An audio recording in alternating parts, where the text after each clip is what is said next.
Well, good morning. I picked some Montmorency cherries last evening on the protected side, the east side that I thought was free from hail damage. Well, not exactly. I'm going to have to sort through these. As long as the seed on the inside is white, it should be good. That's not exactly white. Anyway, so I read about hail damage on tart cherries, and apparently what we should have done, again, this has never happened before. We've never had hail on our cherry trees. Actually, we've never had hail damage any fruit that I can remember. So should have sprayed them with a safe fungicide the next day. I think for cherries they recommended sulfur. For peaches, absolutely not sulfur, maybe copper. But I didn't know that at the time. Whenever there is any kind of injury, of course, then disease and fungus can come in. We did have rain after that. So I've got 2 pans like this, and I'll go out and see if I can pick any more. Stan asked me this morning, he's like, well, should I get the 8-foot ladder out? And like, I don't think the top of the tree is going to have any good cherries at all. I'm always angry at the robins for eating our cherries, and this year it's like, go to it, guys. Somebody might as well eat them. Anyway, I'm going to demonstrate my great Aunt Bessie's method, I'm assuming it's her method, for pitting sour cherries by hand. So I'll show you slowly, and then I'll show you at what should we say, regular speed. So you see where the little mark is there in the middle, where the stem was, and you just go underneath it, push it out, and just leave it in here. Okay, and I'll get a handful of them. I do have to be looking at these in the meantime. I think they're okay. If they have a lot of brown on them, then they taste bitter, so we don't want that.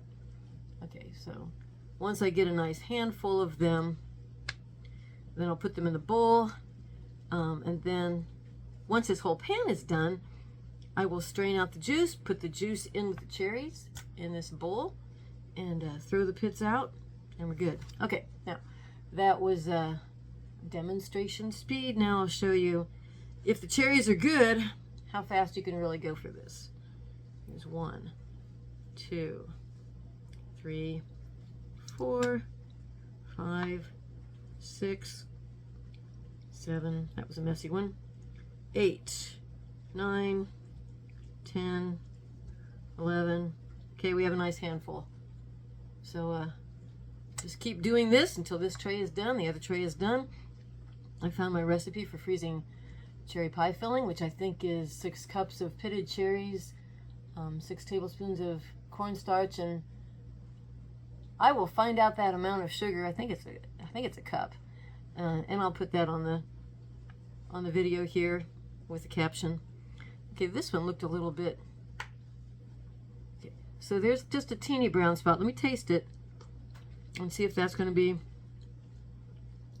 Oh, that's okay. All right, well, I got a lot to do here, so I'm going to get busy. Well, I stepped outside here just for a minute while I have the camera out. Let me show you. We have an actual smog alert out here in rural Adams County, Indiana. Kind of crazy. The sun this morning was orange. Yeah.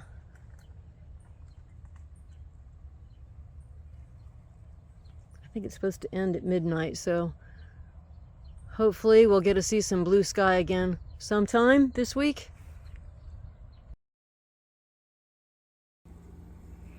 I ended up with about 12 cups. The recipe called for 10 cups, so I just kind of added a little more sugar, a little more cornstarch. Let it set for half an hour, like I said. Like you can see right here, it's very cloudy, the cornstarch and sugar. So I'll show you what it looks like after it's thickened and cleared up. It is taking quite a while for these cherries to come to a boil. I think it's been almost 10 minutes on medium heat. But you see it's still not thickened and not clear. Oh, I wanted to mention, you don't have to cook these to make cherry pie filling. You can just simply freeze cherries with some sugar on them, raw. The reason I started making cherry pie filling instead, a couple reasons.